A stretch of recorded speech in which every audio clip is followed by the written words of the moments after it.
নাসিরউদ্দিন পাটোয়ারির আসনের ব্যাপার আপনারা সবাই জানেন, এটা আমাকে বড় করে আর বলতে হবে না। সেখানে কি হয়েছে, সেন্টার দখল করে একজন নেতার আপনজনের নেতৃত্বে সেখানে যা হয়েছে তার সাক্ষী এই দেশবাসী, বিশ্ববাসী, আপনারাও। বাংলাদেশ খেলাফত মজলিসের আমির আল্লামা মামুনুল হক সাহেব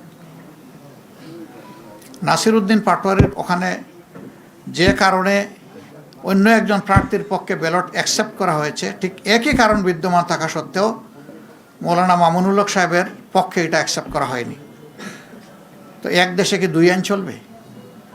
নির্বাচন কমিশন কি এক এক জায়গায় এক একটা আইনের প্রয়োগ করবে একই বিষয়ে? এটা এখন বিশাল প্রশ্নের ব্যাপার।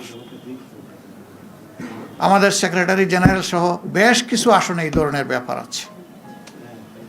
স্ব আসনে যাদের উপরে এই অন্যায় আচরণ করা হয়েছে, যাদের অধিকার জোর করে কেড়ে নেওয়া হয়েছে, আমাদের সিদ্ধান্ত তারা প্রতিকার চাইবেন। সুনির্দিষ্ট সময়ের ভিতরে যদি আমরা প্রতিকার পাই তাহলে এক কথা, কিন্তু যদি না পাই তাহলে এখানেও আমরা বাধ্য হব আমাদের পথ ধরতে। আমরা আশা করব নির্বাচন কমিশন শুভবুদ্ধির উদয় হবে এবং তারা ন্যায় ইনসাফ করবেন।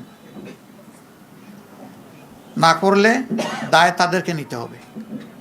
আমরা এখনও বলবো, দেশকে আমরা ভালোবাসি, ভালোবাসার জায়গা থেকে আমরা দেশের শান্তি শৃঙ্খলা এবং দেশের ঐক্য চাই। আমাদের স্লোগানই ছিল ঐক্যবদ্ধ বাংলাদেশ। ঐক্যবদ্ধ বাংলাদেশে থাকতে হলে পরস্পরকে সম্মান করেই থাকতে হবে। এখানে কেউ রাজা নয় আর বাকিরা প্রজা নয়। এখানে কেউ মালিক নয়, বাকিরা তাদের অধীনস্থ নয়। এখানে সকলেই বাংলাদেশের একই সংবিধানের অধীনে সমান অধিকার তারা ভোগ করবেন। অতীতে ফেসিবাদের বিরুদ্ধে আমাদের লড়াই হয়েছে। আমরা আশা করেছিলাম যে এই কালো অধ্যায়ের অবসান হোক, কিন্তু যদি আবার এটা ফিরে আসে আমরা লড়ে যাব, আমরা থামবো না ইনশাআল্লাহ। এখানে কোনো ছাড় দেব না। আমরা চাই দেশে পুরানো ধারার সেই কালো অধ্যায়ের রাজনীতি আর না হোক, নতুন ধারার সুস্থ রাজনীতি চালু হোক। এবং এখানে সবাইকে দায়িত্বশীল আচরণ করতে হবে। দায়িত্ব জ্ঞানহীন কোনো আচরণ জাতি দেখতেও চায় না, সহ্যও করবে না। আমাদের তরুণ সমাজ যারা বুকের রক্ত দিয়ে, জীবন দিয়ে আমাদের উপরে এই আমানত রেখেছে, আমরা কথা দিচ্ছি, আমরা নির্বাচনের আগে যা বলেছি তা বাস্তবায়ন না হওয়া পর্যন্ত আমাদের লড়াই অব্যাহত থাকবে। আমাদের নারী সমাজের অধিকার এবং তাদের নিরাপত্তা নির্বাচনের আগে বিঘ্নিত হয়েছে। আমরা তাদের অধিকার নিরাপত্তার পক্ষে লড়ে যাব, আমরা ছাড় দেব না। আমরা বাংলাদেশের প্রত্যেকটি নাগরিকের পক্ষে আছি। আমরা কোনো দলের পক্ষে নয়, গোষ্ঠীর পক্ষে নয়। আমাদের অবস্থান আপামর জনগণের পক্ষে। এই জায়গা থেকে চুল পরিমাণ সরার আমাদের কোনো সুযোগ নেই। দেশবাসী আমাদের ইন্টেনশন দেখেছেন। আমরা গতকালকেই বলেছিলাম, আমাদের ভদ্রতাকে, ইতিবাচক দৃষ্টিভঙ্গিকে কেউ যদি দুর্বলতা মনে করেন তারা নিজের উপরে জুলুম করবেন। এটা আমাদের দুর্বলতা নয়, এটা ছিল আমাদের উদারতা। উদারতাকে দুর্বলতা মনে করলে বিপত্তি তাদের জন্যই ঘটবে যারা মনে করবে। আমরা বিনয়ের সাথে বলবো, এই সমস্ত অপকর্ম এখন বন্ধ করুন, এখন, রাইট না।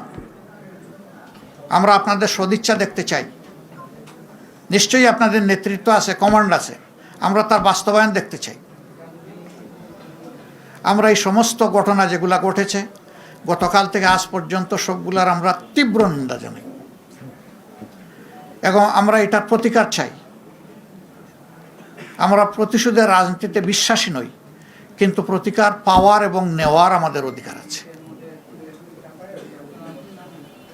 আমরা আশা করব জাতির সেন্টিমেন্টের প্রতি সম্মান রেখে নির্বাচনে অনিয়ম, দুর্নীতি, মাসুল পাওয়ার, কালো টাকা যাই হয়েছে এইটার প্রতিকার আমরা কিভাবে চাইব, নিয়মতান্ত্রিকভাবে আমাদেরকে চলতে দেন।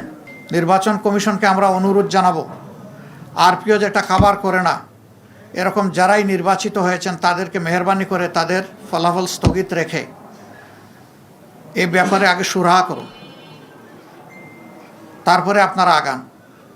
দ্রুত সুরাহা করলে দ্রুত গাইতে পারবেন, কোনো সমস্যা নাই, আমরা সহযোগিতা করব, কিন্তু এর সুরাহা হওয়া উচিত।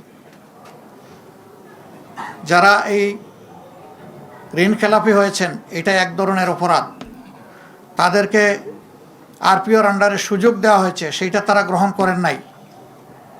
তারা গ্রহণ করলে আমাদের আজকে এই কথাগুলো বলার দরকার হতো না। অনেকে ঋণ খেলাপির তথ্য গোপন করেছেন, সেইটাকে অবলীলায় এড়িয়ে যাওয়া হয়েছে। দৃষ্টি আকর্ষণ করা সত্ত্বেও ক্ষেত্রবিশেষে সেইগুলো আমলে নেওয়া হয়নি। স্পষ্টভাবে এটা আরপিওর ভায়োলেশন, আমরা সেই ভায়োলেশন দেখতে চাই না।